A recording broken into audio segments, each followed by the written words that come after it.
नमस्कार, स्वागत है साहित्यिक झरोका चैनल पर। आज हम करेंगे रामधारी सिंह दिनकर की कविता कुरुक्षेत्र का सप्तम सर्ग और आज हम इसकी संपूर्ण व्याख्या करेंगे भाग 10 में। आज ये कविता हमारी पूरी हो जाएगी, तो आइए देखते हैं क्या कहते हैं। किंतु मृत्यु है कठिन, मनुज को भूख लगा करती है, त्वच से मन तक विविध भांति की तृष्णा जगा करती है। यह तृष्णा, यह भूख न देती सोने कभी मनुज को, मन को चिंतन और कर्म की ओर भेजती भुज को। देखिए, यहाँ पर कर्म की प्रधानता की ओर इंगित करते हुए भीष्म पितामह किसको कह रहे हैं? धर्मराज युधिष्ठिर को कह रहे हैं कि मृत्यु कठिन है, मृत्यु कठिन है, मनुष्य को भूख लगा करती है। अगर हमारे मन में वैराग्य का भाव अगर आ जाता है, तब भी मृत्यु की ओर जाना, संन्यास की ओर जाना बहुत कठिन कार्य है। क्योंकि जो मानव है उसकी प्रवृत्ति क्या है कि उसके पेट में भूख लगती है, उसे पेट भरने के लिए भोजन की आवश्यकता पड़ती है। और ये भूख केवल पेट की नहीं बल्कि त्वचा से मन तक विविध भांति की तृष्णा जगा करती है। हमारी जो इंद्रियां हैं उनकी अलग अलग तृष्णाएं हैं, अलग अलग इच्छाएं हैं। भूख केवल पेट की भूख नहीं है बल्कि हमारी त्वचा से लेकर हमारे मन तक, हमारे शरीर के प्रत्येक इंद्रिय के अनुसार अलग अलग प्रकार से हमारी जो इच्छाएं हैं वो जाग जाती हैं। हमारी जीभ कहती है अच्छा खाने के लिए, हमारी त्वचा कहती है अच्छा पहनने के लिए, कोमल स्पर्श के लिए, कान अच्छा सुनना चाहते हैं, नाक अच्छी गंध चाहती है, तो आंखें अच्छा दृश्य चाहती हैं। तो इस प्रकार हमारी इंद्रियों की जो इच्छाएं हैं, जो तृष्णा है, वो विविध भांति से सामने आती है, जागती है। यह तृष्णा कि ये जो हमारी इच्छाएं हैं, ये जो भूख है, न देती सोने कभी मनुज को, मानव को कभी सोने नहीं देती, उसे चैन से बैठने नहीं देती। मन को चिंतन और, मन में क्या है? चिंता है, विचार है, मन में चिंतन चलता है, और कर्म की ओर भेजती भुज को। मन किस ओर जाता है? चिंतन करने की ओर। मन चिंतन करता है, विचार करता है, और क्या करती है? भुजाएं कर्म करती हैं, भुजाएं कार्य करती है। तो कहने का भाव यहाँ पर क्या है कि अगर मानव के मन में या मानव के जीवन में आवश्यकताएं हैं, तो मानव निरंतर चिंतन की ओर, अपनी इच्छाओं की प्रवृत्ति करने के लिए, इच्छाओं को शांत करने के लिए, और कर्म की ओर। देखिए, यहाँ पर चिंतन क्या है? खाना कैसे मिलेगा, कहाँ से मिलेगा, जीवन कैसे चलेगा, आवश्यकताएं कैसी पूरी होगी, इस प्रकार का चिंतन। और कर्म की ओर यानी रोटी कमाने के लिए हाथों से कार्य करने की ओर हमें प्रेरित करती है। तो यहाँ अगर सार रूप में हम देखें तो क्या कहना चाहते हैं कि मानव जीवन में भूख और तृष्णा ही उसकी गतिविधियों का मूल कारण है। मनुष्य कार्य करता है, सोचता है, प्रयत्न करता है, सब इसीलिए कि उसकी भूख और इच्छाएं शांत हो जाए। और यही इच्छाएं और जो तृष्णाएं हैं, ये मानव जीवन को गतिशील बनाए रखती है। मन का स्वर्ग मृषा वह जिसको देह न पा सकती है। मन का स्वर्ग, मन यानी कल्पना करता है। मन से अभिप्राय क्या है यहाँ पर? कल्पना का स्वर्ग वो स्वर्ग है, वो इच्छा है जिसको देह न पा सकती है, यानी शरीर नहीं पा सकता। शरीर क्या है? वास्तविक है, जो हमें दिखाई देता है, वास्तव में क्या है? शरीर है, यथार्थ है। लेकिन मन क्या है? ये कल्पना लोक है। मन जिस इच्छा की कल्पना करता है, जिस इच्छा में स्वर्ग की कल्पना करता है, उस स्वर्ग को देह प्राप्त नहीं कर सकती। इससे तो अच्छा वह जो कुछ भुजा बना सकती है, इससे तो वो अच्छा है, वो यथार्थ है, वो सत्य है जो भुजाओं के बल से यानी कर्म के द्वारा व्यक्ति प्राप्त करता है। भुजाओं के बल से यानी कर्म के द्वारा व्यक्ति प्राप्त करता है, क्योंकि भुजा जो कुछ लाती मन भी उसको पाता है। जो भुजा यानी जब हम कर्म करते हैं और कर्म का जब फल हमें प्राप्त होता है, उस फल का प्रभाव किसको पड़ता है? मन पर भी पड़ता है। मन भी उससे आनंद और सुख की प्राप्ति करता है। निराध्यान भुज क्या, मन को भी दुर्लभ रह जाता है। सफल भुजा वह मन को भी जो भरे प्रमोद लहर से, कि निराध्यान केवल ध्यान करना, तप करना, तपस्या करना, यानी कर्म से विहीन कार्य करना, इसमें भुज क्या, भुजाएं क्या, मन को भी दुर्लभ रह जाता है। यानी मन को भी सुख प्राप्त नहीं होता, मन के लिए भी संतोष उत्पन्न वह नहीं करता। निरा यानी केवल, खोखला कह सकते हैं हम कि खोखला विचार करना, ध्यान करना, केवल कल्पना करना, भुजाओं को क्या, मन को भी संतोष नहीं दे पाता।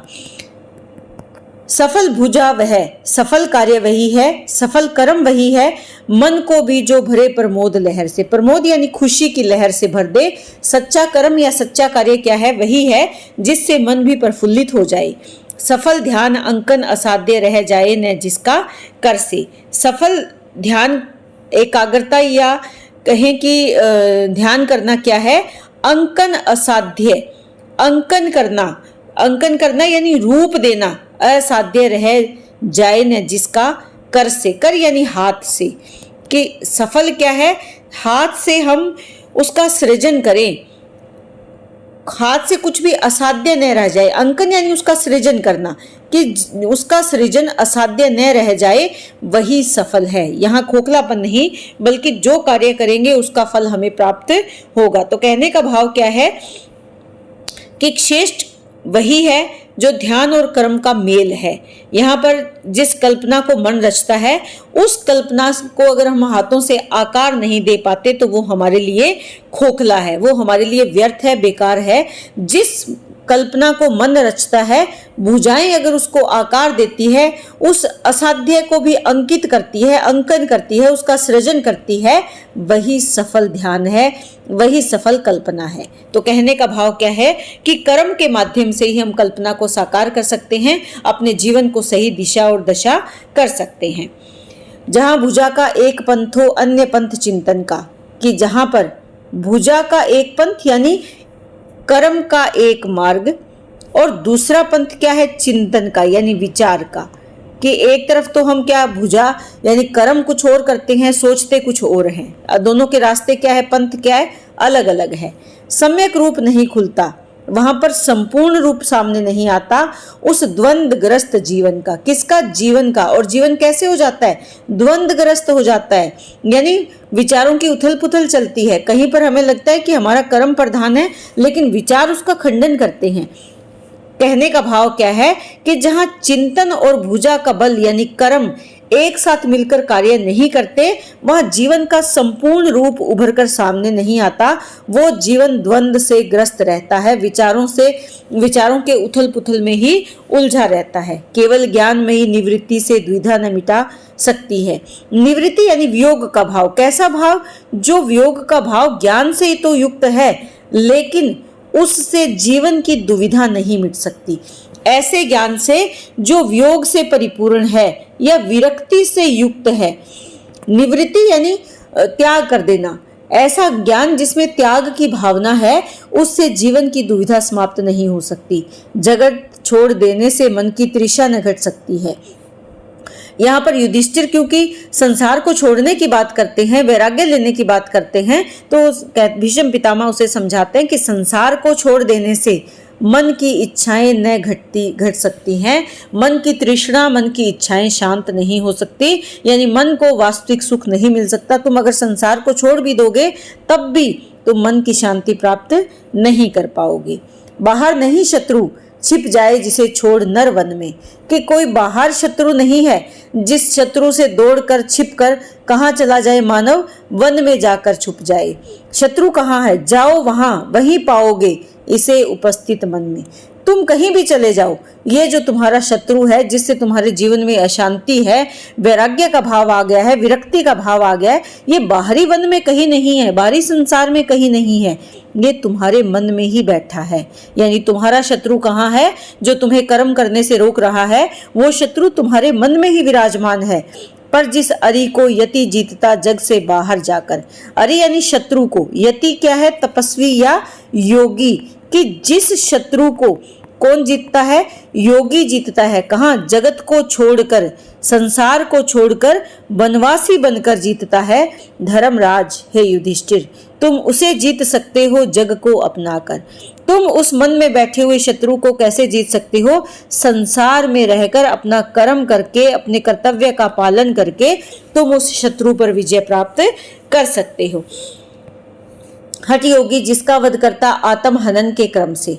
हठ योगी जो हठ योग साधना करते हैं, अपने शरीर को कष्ट देते हैं, वो उसको कैसे मारता है? किसको? उस शत्रु को।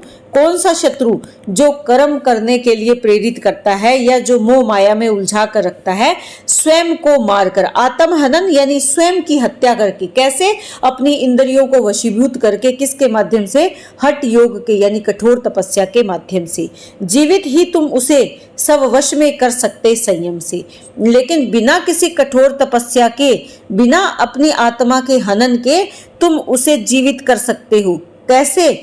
अपने वश में कर सकते हो। सब वश यानी अपने वश में कर सकते हो। कैसे? अपने संयम से, यानी जीवन में संयमित रूप से तुम अगर अपना जीवन जियोगे, संयम रखोगे, तो तुम उसे अपने वश में कर सकते हो।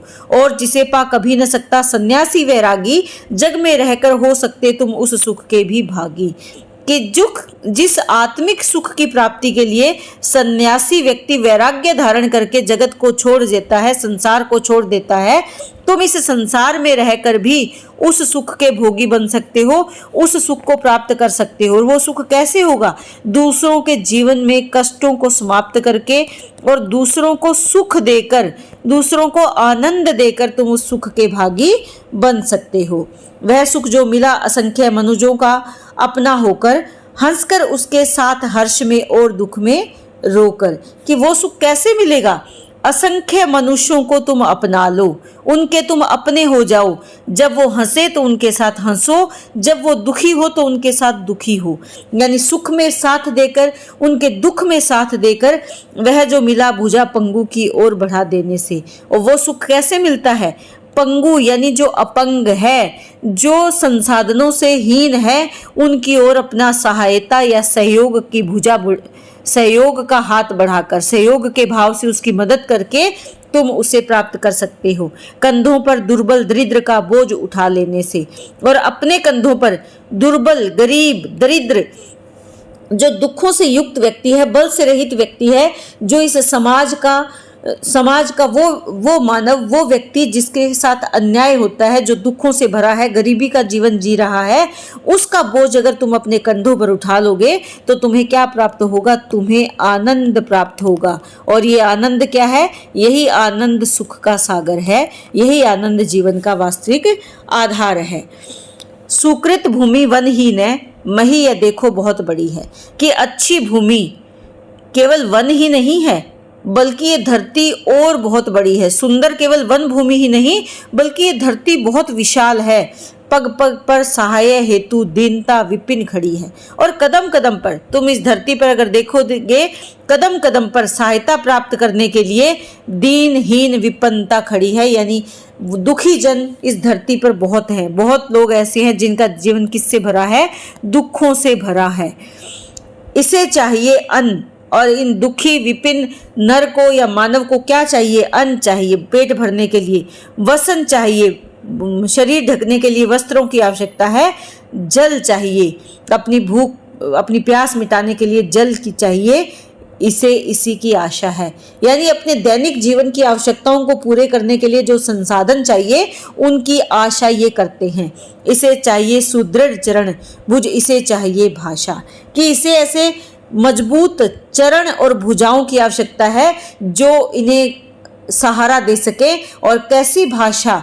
प्रेम की भाषा, सहयोग की भाषा, सम्मान की भाषा की इसको आवश्यकता है। तो कहने का भाव क्या है कि इस धरती पर तुम देखो चारों ओर दरिद्रता और विपन्नता भरी पड़ी है, और इसको किसकी आवश्यकता है? ऐसे व्यक्ति की आवश्यकता है जो अपनी भुजाओं से इसे थाम ले, जो इनके साथ प्रेम की भाषा बोले, इनके साथ न्याय की भाषा बोले, इनके साथ इनके दुखों में जो हंसे और सुख में जो सुखी हो, ऐसे व्यक्ति की इसको आवश्यकता है। इसे चाहिए वह झांकी जिसको तुम देख चुके हो, इसे चाहिए वह मंजिल तुम आकर जहां रुके हो। धर्मराज जिसके भय से तुम त्याग रहे जीवन को, उस प्रदाह में देखो जलते हुए समग्र भुवन को। कि समग्र यानी संपूर्ण, भुवन यानी धरा क्या कर रही है? जल रही है। प्रदा यानी अग्नि, और ये अग्नि केवल बाहरी नहीं है। प्रदा का तात्पर्य क्या होता है? मन के भीतर और शरीर पर, दोनों ओर, यानी भीतर और बाहर जो संघर्ष है, मानव के जीवन में संघर्ष केवल बाहरी नहीं है, मन के भीतर भी एक युद्ध चल रहा है और बाहर भी एक युद्ध चल रहा है। बाहर जो युद्ध है वो युद्ध है अपनी आवश्यकताओं की पूर्ति के लिए, और मन का जो युद्ध है वो मन को संतुष्ट और शांति आनंद देने के लिए संघर्ष चल रहा है। तो क्या कहते हैं कि इसे चाहिए वह झांकी, वह दृश्य चाहिए जिसको तुम देख चुके हो, इसे चाहिए वह मंजिल तुम आकर जहां रुके हो। मंजिल से अभिप्राय क्या है कि जहां तुम्हारा मन भर गया है, जहां तुम्हारे मन में वैराग्य का भाव आ गया है, विरक्ति का भाव आ गया है, इसे वो दर्शन चाहिए।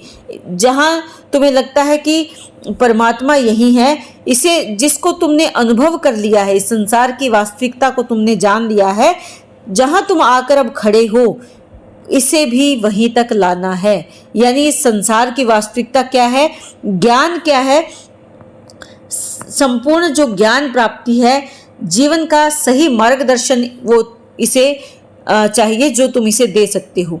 धर्मराज, जिसके भय से कि जिसके डर से तुम ये जीवन का त्याग कर रहे हो, कि क्या भय है, संघर्ष, जीवन का जो संघर्ष है जिससे तुम इस जीवन को त्यागना चाहते हो, जिससे तुम डर रहे हो, उस अग्नि में ये संपूर्ण धरती, ये धरा, इस धरा के मानव जल रहे हैं, मानव जाति जल रही है। यदि संन्यास शोध है इसका, तो मत युक्ति छिपाओ, कि अगर इसका किसका, इस संघर्ष का संन्यास ही इसका हल है, शोध है, तो इस युक्ति को, इस तरीके को तुम लोगों से ना छुपाओ। सब है विकल, सब व्याकुल है, सभी को अपना मोक्ष मंत्र सिखलाओ। अगर वैराग्य का भाव ही, यानी वन में जाने का जो भाव है, विरक्ति का जो भाव है, यही अगर मोक्ष का मंत्र है, तो इसे तुम औरों से मत छुपाओ, क्योंकि सभी यहाँ पर क्या है, व्याकुल है। और व्याकुल या विकल लोगों को क्या चाहिए, मुक्ति चाहिए। और इस मोक्ष मंत्र को अगर तुमने पहचान लिया है, तो तुम सबको इसे बताओ, क्योंकि सभी जो मानव जाति है वो क्या है, व्याकुल है। जाओ शमित करो, शांत करो, निज तप से, अपने तप से, नर के रागा नल को। नर यानी मानव के जीवन में जो रागानल यानी जो अग्नि जल रही है, किसकी, मोह माया की। राग यानी मोह, अनिल यानी अग्नि, मोह माया की जो अग्नि जल रही है, उसको तुम शमित करो, शांत करो। किससे, अपने तप से। अगर तुम्हें लगता है कि तुम वैराग्य धारण करोगे, तुमने ज्ञान प्राप्त कर लिया है, तो उस ज्ञान से तुम लोगों के मोह माया की अग्नि को शांत करो। बरसाओ पीयूष यानी अमृत, करो अभिषक्त दग्ध भूतल को। दग्ध यानी जलती हुई भूतल को इससे अभिषक्त करो, अभिषेक करो। किससे, अमृत से। जो तुम्हारे पास अमृत रूपी ज्ञान है, उससे तुम इस धरती को शांत करो, इस अग्नि को शांत करो। तुम उस अमृत रूपी ज्ञान की वर्षा करो, जिससे कि जलती हुई भू या धरा या धरती का अभिषेक हो और वो अग्नि शांत हो जाए। सिंहासन का भाग छीनकर दो मत निर्जन वन को। जो भाग सिंहासन का है कि तुम्हारा हक कहाँ है, अधिकार कहाँ है, कर्तव्य कहाँ है, सिंहासन पर बैठकर लोगों के दुखों को दूर करना, उसे लोगों से मत छीनो और उसे निर्जन वन को मत दो, कि तुम बनवासी की भावना त्याग दो। पहचानो निज कर्म युधिष्ठिर, हे युधिष्ठिर अपने कर्तव्य को पहचानो। कड़ा करो कुछ मन को, कि मन पर थोड़ा नियंत्रण करो, मन को थोड़ा कठोर करो और अपने कर्तव्य को पहचानो। शत विक्षत है भरत भूमि का अंग अंग वाणों से। भरत भूमि, जो तुम्हारे पूर्वज भरत की ये भूमि भारतवर्ष है, इसका अंग अंग वाणों से बिंधा हुआ है, क्षत विक्षत है, अर्थात जख्मी है। त्राही त्राही का नाद निकलता असंख्य प्राणों से। त्राही त्राही यानी चित्कार कर रहे हैं, नाद होते हैं, ध्वनि निकल रही है असंख्य प्राणों से। असंख्य मानव चित्कार कर रहे हैं, रो रहे हैं, बिलख रहे हैं। इसलिए तुम अपने कर्तव्य से विमुख मत हो, उन बिलखते हुए मानव का तुम सहारा बनो। कोलाहल है महात्रास है, विपद आज है भारी। चारों ओर कोलाहल यानी हाहाकार मचा हुआ है, महा दुख का समय है, महात्रासदी का समय है। आज इस संसार में भारी विपदा आई हुई है। मृत्यु विवर से निकल चतुर्दिक तड़प रहे नर नारी, कि मृत्यु के मुख से निकलकर चारों ओर नर और नारी तड़प रहे हैं, व्याकुल है। उन्हें अपने जीवन का जो मार्ग है वो स्पष्ट नहीं है। इन्हें छोड़ वन में जाकर तुम कौन शांति पाओगे। अगर तुम यहाँ से चले गए, कहाँ पर, वन में, तो क्या तुम्हें शांति मिल पाएगी? कौन सी शांति तुम प्राप्त कर लोगे? प्रश्न कर रहे हैं। चेतन की सेवा तज जड़ को कैसे अपनाओगे? चेतन यानी जो चेतना से युक्त मानव है, जिसमें जीवन है, उसको त्याग कर तुम, तज यानी त्याग कर, जड़ यानी निर्जीव की, तुम निर्जीव को कैसे अपनाओगे? केवल तपस्या के माध्यम से क्या तुम सुख प्राप्त कर लोगे? जो चेतन मनुष्य है, जो जीवित मानवता है, उसका अगर तुम क्या त्याग कर पाओगे? क्या तुम्हें इससे वास्तव में शांति मिल पाएगी? पोंछो अश्रु, उठो, धृत, जाओ वन में नहीं भुवन में। कि पोंछो अपने आंखों के आंसुओं को, उठो और जल्दी से जाओ। कहाँ? वन में नहीं, अपने भुवन में, अपने महल में जाओ। तुम वन में जाने का जो भाव है वो त्याग दो। हो खड़े असंख्य नरों की आशा बन जीवन में। तुम खड़े हो जाओ, असंख्य जो नर हैं, वो जो निराश हो गए हैं, उनकी आशा बनकर उनके सामने तुम डटकर खड़े हो जाओ। भुला रहा निष्काम कर्म वह बुला रही है गीता। कि निष्काम कर्म का जो भाव है तुम्हें बुला रहा है, जो कहाँ से मिला? गीता से मिला है। यानी कर्म प्रधान जीवन को तुम अपना लो, कर्तव्य को तुम अपना लो, वैराग्य या वन में जाने का जो भाव है उसको त्याग दो। बुला रही है तुम्हें आर्त हो मही समर संभीता।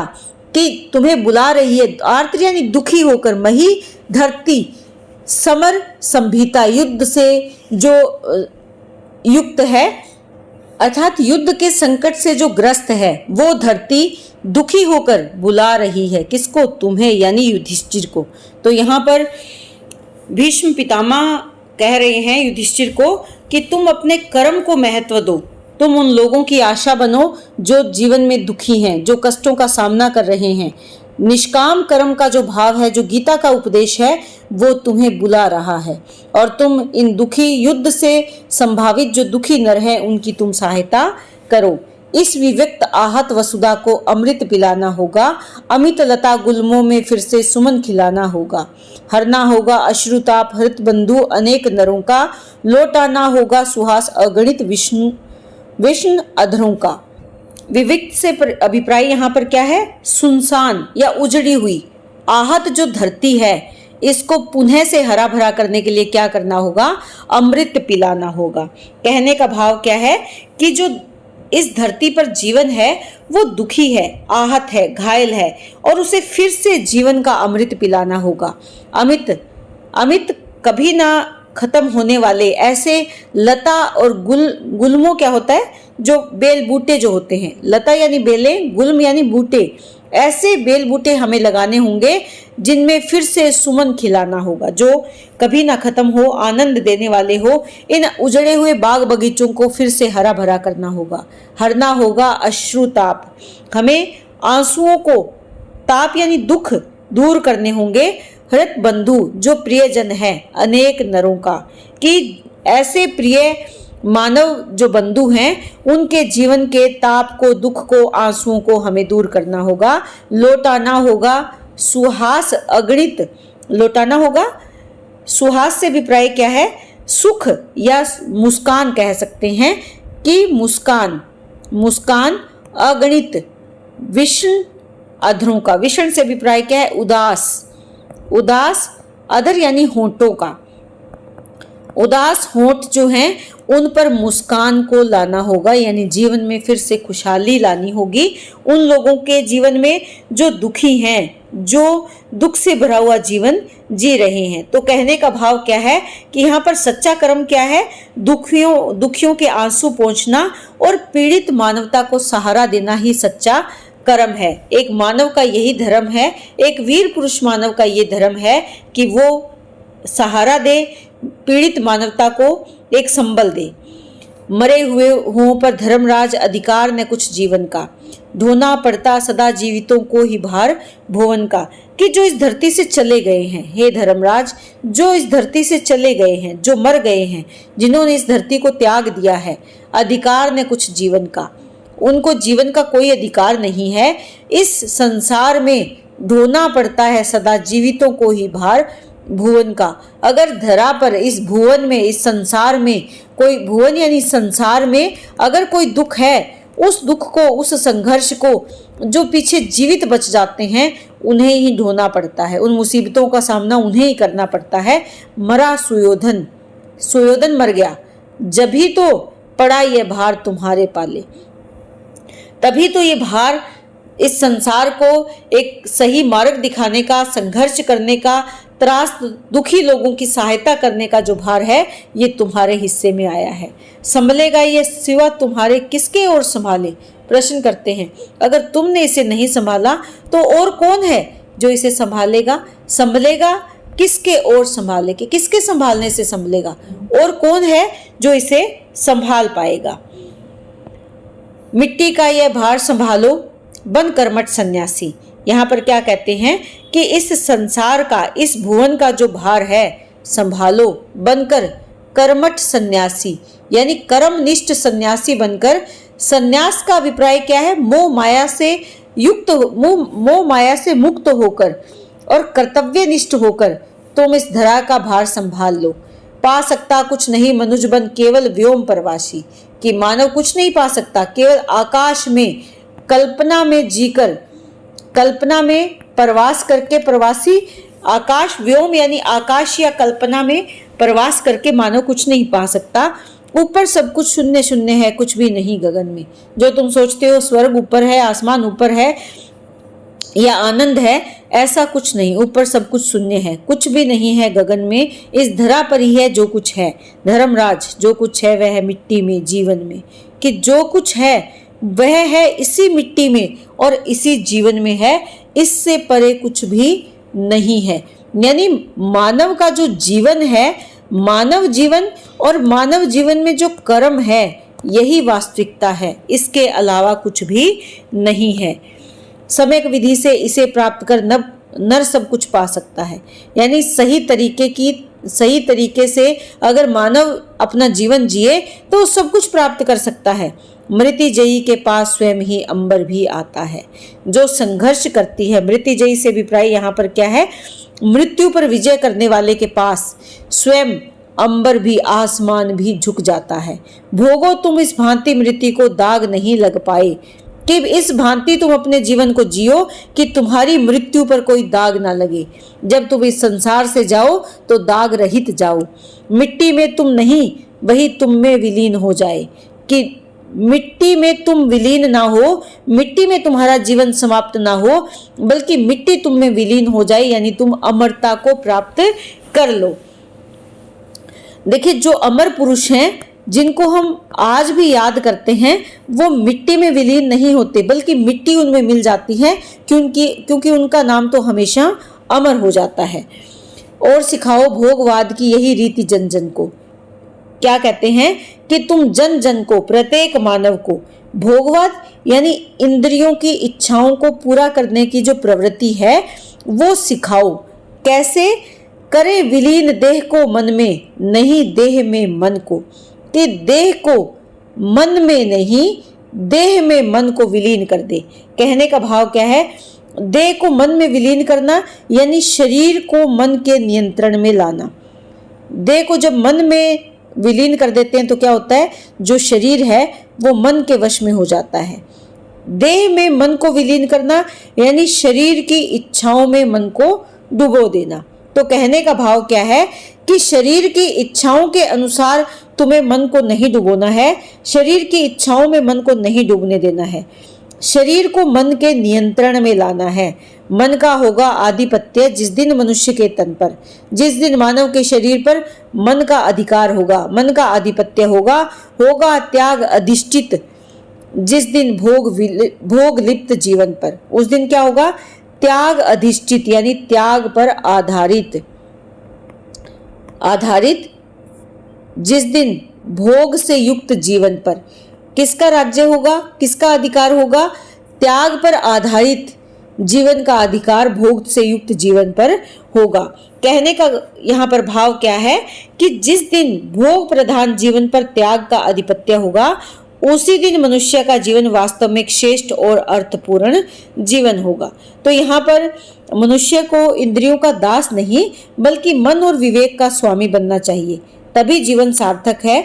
उसमें भोग पर संयम और त्याग का प्रभुत्व होगा, तभी जीवन को सार्थकता मिल पाएगी। कंचन को नर साध्य नहीं साधन जिस दिन जानेगा। कंचन यानी सोना, कहने का सोने से विप्राय क्या है, जो मानव का धन के प्रति मोह है। कंचन यानी सोना होता है, इसका अर्थ तो सोना, स्वर्ण। नर साध्य यानी धन को जब साध्य, साध्य का मतलब क्या है, उद्देश्य या लक्ष्य नहीं मानेगा, बल्कि साधन जिस दिन मान लेगा कि धन प्राप्ति मेरे जीवन का उद्देश्य नहीं, वो तो जीवन के कर्म करने का केवल साधन मात्र है। जिस दिन सम्यक रूप मनुष्य का मानव पहचानेगा। सम्यक यानी संपूर्ण रूप, कौन पहचान लेगा, मानव पहचान लेगा। संपूर्ण रूप कौन सा है, मनुष्य में जो असली आत्मा का जो मानवीय भाव है, यानी मानवता से युक्त जो आत्मा है, वो क्या है, वही वास्तविक रूप है किसका, मानव का। कि जिस दिन संपूर्ण मानव का जो वास्तविक रूप है उसको मानव पहचान लेगा, तब वलकल मुकुट परे दोनों के छिपा एक जो नर है। वलकल से तात्पर्य क्या है, फल फूल, फल फूल से युक्त क्या है, सन्यासी या कह सकते हैं योगी। और मुकुट यानी जो ताज या आभूषण धारण करता है, या यहाँ पर कह सकते हैं मुकुट यानी जो राजा है। जो योगी और राजा, इन दोनों से परे छिपा एक जो नर है, वही क्या है, वास्तविक मानव है, जो इन दोनों भावों से युक्त नहीं है, इनसे मुक्त है। अंतर्वासी एक पुरुष जो पिंडों से ऊपर है। अंतर्वासी यानी भीतर वास करने वाला, भीतर किसके, शरीर के भीतर यानी आत्मा में वास करने वाला। आत्मा का जो वास्तविक रूप है वो एक ऐसे पुरुष का रूप है जो कहाँ है, पिंडों से ऊपर है, यानी जो शरीर या भौतिक अस्तित्व से भी परे है। उसको कब पहचान लेगा मानव, जिस दिन वो धन को अपना उद्देश्य नहीं मानेगा, यानी मोह माया को उद्देश्य नहीं मानेगा, वो केवल जीवन में साधन मानेगा, उसे साधन मात्र है। साधन किसके लिए, कर्म के लिए, अपने कर्तव्य को पूर्ण करने के लिए वो केवल साधन मात्र है। उस दिन मानव का जीवन कैसा हो जाएगा, वो मोह माया से युक्त, जो युक्त जीवन है वो मोह माया से मुक्त हो जाएगा। तो यहाँ पर कहने का भाव क्या है कि मानवता का भाव कब प्रकट होता है, जब मानव अपने भीतर आत्म स्वरूप या उच्च मानवीय मूल्यों को पहचान लेता है, आध्यात्मिक सत्ता को पहचान लेता है। और इस सत्ता की पहचान कब होती है, जब मानव मोह माया से परे हो, मोह माया से अलग हो जाए, तब इसका वास्तविक जो रूप है वो सामने आता है। उस दिन होगा सुप्रभात नर के सौभाग्य उदय का। उस दिन एक नई सुबह होगी, किसकी, नर के सौभाग्य की, नर के भाग्य की एक नई सुबह होगी। उस दिन होगा शंख ध्वनित मानव की महाविजय का। और वो दिन ऐसा होगा जब मानव अपनी आत्मा की आवाज को पहचानेगा, जब मानव अपनी वास्तविक सत्ता को पहचान लेगा, तब वो एक नया शंख ध्वनित होगा, एक नया शंखनाद होगा। और वो किसका होगा, मानवता की विजय का होगा। धर्मराज, गंतव्य देश है दूर न देर लगाओ, कि जहां तुम्हें जाना है वो देश बहुत दूर है, अब तुम देर मत लगाओ। अर्थात तुम्हारा उद्देश्य क्या है, संसार के दुखों को दूर करना, उन्हें सही मार्ग दिखाना, आनंद और सुख प्रदान करना, अपने कर्तव्य का पालन करना। तो एक ऐसे संसार में जाने के लिए, या एक ऐसे स्थान में जाने के लिए, या उद्देश्य की प्राप्ति के लिए, उद्देश्य की जो उद्देश्य तुम्हारा है उसको प्राप्त करने के लिए जहां तुम्हें जाना है वो जगह बहुत दूर है। इसलिए हे धर्मराज, अब तुम देर ना करो, इस पथ पर मानव समाज को कुछ आगे पहुंचाओ। इस मानवतावाद के पथ पर तुम मानव समाज को कर्तव्य के पथ पर आगे पहुंचाने का कार्य करो। सच है मनुष्य बड़ा पापी है, नर का वध करता है। माना कि ये सत्य है, अपने लोभ के लिए मनुष्य पाप करता है। नर का वध, एक मानव दूसरे मानव को मार देता है। लेकिन भूलो मत कि तुम इस बात को मत भूलो, मानव के हित मानव ही मरता है। मानव के हितों की रक्षा के लिए मानव ही मरता है, या मानव को ही मरना पड़ता है। लोभ, द्रोह, प्रतिशोध, वैर, नरता के विघ्न अमित है। नरता यानी मानवता के मार्ग में अनेक बाधाएं हैं। लोभ, द्रोह, प्रतिशोध, वैर विरोध का जो भाव है ये विघ्न है, बाधाएं हैं, ना कभी ना समाप्त होने वाली। किसके मार्ग में, मानवता के मार्ग में, मानवता के मार्ग में। लेकिन तप, बलिदान, त्याग के संबल भी न किंतु परिमित है। परिमित का अर्थ क्या है यहाँ पर, परिमित से तात्पर्य है सीमित है। कि तप, बलिदान और त्याग, माना कि यहाँ पर लोभ, द्रोह, प्रतिरोध यानी वैर विरोध का भाव है, लेकिन इसके साथ साथ तप, बलिदान, त्याग का जो सहारा है वो भी सीमित नहीं है, वो भी क्या है, असीमित है। परिमित यानी सीमित, कि तप, बलिदान, त्याग के जो संबल है, साधन है, भी न किंतु परिमित है यानी सीमित नहीं है। तुम अगर इन साधनों का उपयोग करोगे तो मानवता की प्राप्ति कर सकते हो, मानवता भाईचारे का जो भाव है वो स्थापित कर सकते हो।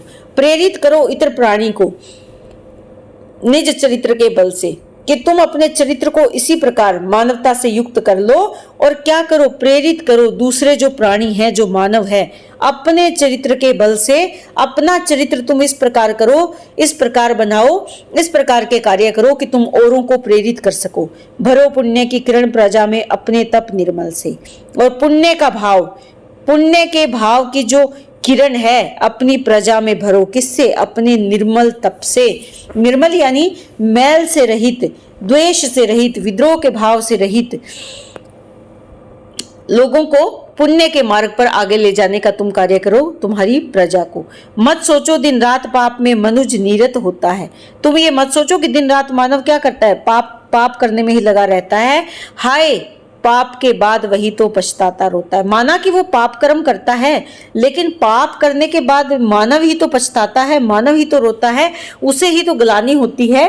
तो तुम्हें क्या करना है, तुम ये मत सोचो कि समाज का जो मानव है, समाज के जो लोग हैं वो पाप में उलझे हुए हैं। तुम ये सोचो कि पाप करने के बाद वो कितना ग्लानि का अनुभव करेंगे, तो तुम्हें उस पाप के मार्ग पर चलने से तुम्हें उनको रोकना है। यह क्रंदन, यह अश्रु मनुष्य की आशा बहुत बड़ी है, बतलाता है यह मनुष्यता अब तक नहीं मरी है।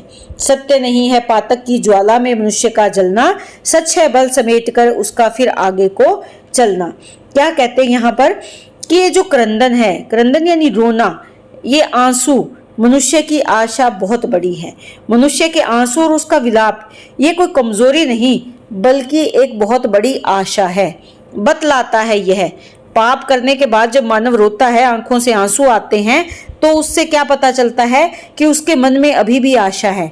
और उससे ये पता चलता है कि मनुष्यता अब तक नहीं मरी है, कि मानव के मन में जो मनुष्यता का भाव है, मानवता का भाव है, वो अभी तक समाप्त नहीं हुआ है। यानी कुकर्म करके भी अगर मानव आंखों से आंसू बहाता है, रोता है, पछताता है, तो इससे क्या आशा निकल कर आती है, क्या आशा जगती है कि अभी तक उसके मन में मानवता का भाव है, मनुष्यता का भाव है, संवेदनाएं अभी भी जीवित है। सत्य नहीं पातक की ज्वाला में मनुष्य का जलना। क्या कहते हैं कि असली सत्य क्या है, दुख और हार की ज्वाला में मनुष्य का जलना। सच है बल समेटकर फिर उसका फिर आगे को चलना। सत्य क्या है, सत्य यही है कि वो अपने जो कर्म कर चुका है, पाप कर्म कर चुका है, उन पाप कर्मों से आगे बढ़कर अपनी ताकत को इकट्ठा करके फिर से एक नए मार्ग पर जो चले, वही वास्तविकता है, वही सच है। सत्य वो नहीं है जो पाप की ज्वाला में मानव जलता रहता है। सत्य क्या है, जब वो अपने बल को, अपनी ताकत को समेट कर, अपने चरित्र को समेट कर फिर से आगे बढ़ने का कार्य करता है, फिर से एक नए मार्ग पर आगे चलता है, वही उसके जीवन का वास्तविक सत्य है। नहीं एक अवलंब जगत का आभा पुण्य व्रति की, तिमिर व्यू में फंसी किरण भी आशा है धरती की। तो यहाँ पर कवि क्या कहते हैं कि एक अवलंब नहीं है, क्या, जगत का, इस संसार का, आभा यानी प्रकाश, किसकी, पुण्य का व्रत धारण करने वाले की।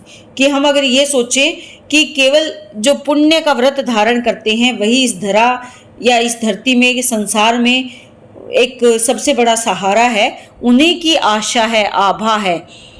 पुण्य व्रति को आप ध्यान में रखें, पुण्य का व्रत धारण करने वाले, पुण्य करने वाले या पुण्य आत्माओं के जो लोग हैं, पुण्य आत्माएं ही केवल इस जगत का अवलंब नहीं है। तिमिर व्यू में, अंधकार के चक्रव्यूह में फंसी हुई किरण भी आशा है धरती की। वो भी हमें क्या दिखाती है, अंधकार यानी आंसुओं में छिपी हुई आशा की किरण भी हमें एक नई रोशनी देती है, जीवन या संवेदना से युक्त है, जीवन का प्रमाण है। तो कहने का भाव क्या है, चारों तरफ अगर अंधकार फैला है, उसमें एक हल्की सी किरण भी अगर आशा की नजर आती है तो वो भी धरती के लिए एक नया विचार है, एक नया मार्ग है। यानी उस अंधकार में से, उस अज्ञानता में से ज्ञान की एक किरण भी इस धरती के लिए क्या है, आशा है। फूलों पर आंसू के मोती और अश्रु में आशा।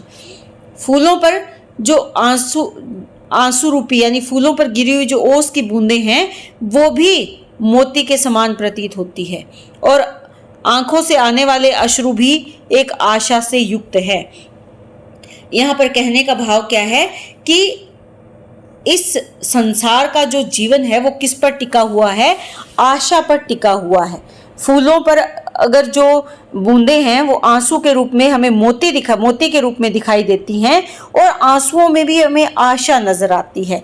क्यों? आंसू किसका प्रतीक है? आंसू प्रतीक है पछतावे का, ग्लानि का, आत्मग्लानि का, पश्चाताप का। तो वहां पर भी हमें आशा नजर आती है।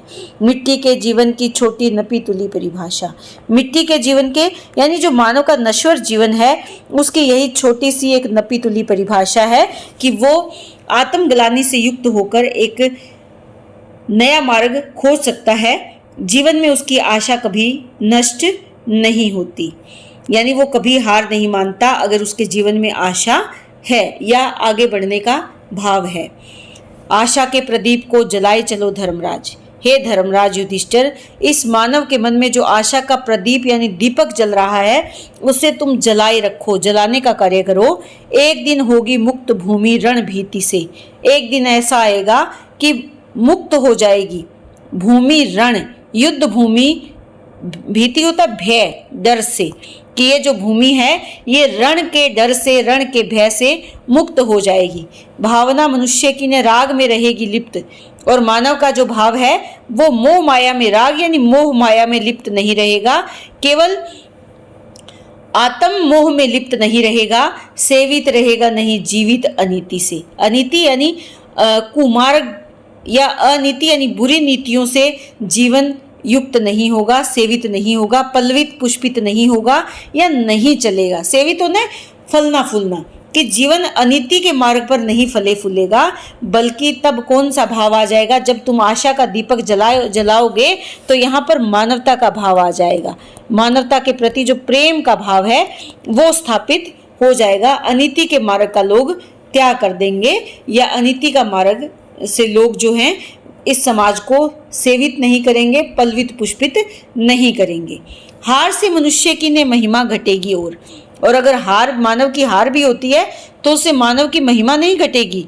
तेज न बढ़ेगा किसी मानव की जीत से, और ना ही किसी मानव के द्वारा विजय प्राप्त कर लेने से उसका तेज बढ़ पाएगा। यानी यहाँ हार और जीत का जो भाव है वो समाप्त हो जाएगा। ना तो कोई हारने पर किसी की महिमा घटेगी और ना ही किसी जीतने पर उसका यश और मान सम्मान बढ़ेगा। स्नेह बलिदान होंगे माप नरता के एक, कि नरता यानी मानवता, मानवता का माप, मानवता को नापने का पैमाना क्या होगा? प्रेम से जो बलिदान किए जाएंगे वही मानवता के माप होंगे, मानवता की कसौटी होगी। धरती मनुष्य की बनेगी स्वर्ग प्रतीति से, कि तब जो धरती है ये मनुष्य की स्वर्ग प्रतीत होगी, स्वर्ग के समान प्रीति से, प्रेम से ये धरती स्वर्ग बन जाएगी। किसके प्रेम से? मानवता के प्रेम से। तो यहाँ पर कहने का भाव क्या है कि तुम्हें निराश होने की आवश्यकता नहीं है। ये जीवन में जो हार है, जीत है, ये कोई मायने नहीं रखती। अगर धरती को स्वर्ग बनाना है तो धरती स्वर्ग कैसे बनेगी? प्रेम और त्याग के मार्ग से ही धरती स्वर्ग बन सकती है। तो यहाँ पर कवि का मुख्य संदेश क्या है? रामधारी सिंह दिनकर जी इस कविता के माध्यम से ये संदेश देना चाहते हैं। धर्मराज युधिष्ठिर और भीष्म पितामह के संवादों के माध्यम से ये संदेश देना चाहते हैं कि मनुष्य की महानता उसकी हार और जीत में नहीं, वन वैराग्य की भावना में नहीं, बल्कि प्रेम और त्याग में है। इन्हीं से मानवता टिकती है और इन्हीं से धरती को स्वर्ग बनाया जा सकता है। किससे? प्रीति के मार्ग पर, यानी प्रेम के मार्ग पर चलकर ही धरती को क्या बनाया जा सकता है? स्वर्ग बनाया जा सकता है। तो इसी के साथ आज हमारी ये दिनकर की कविता कुरुक्षेत्र का जो सप्तम सर्ग है ये समाप्त होता है। काफी लंबा भाग है ये, तो उम्मीद करती हूँ कि ये आपके लिए उपयोगी है। बहुत बहुत धन्यवाद। इसी तरह चैनल से जुड़े रहें।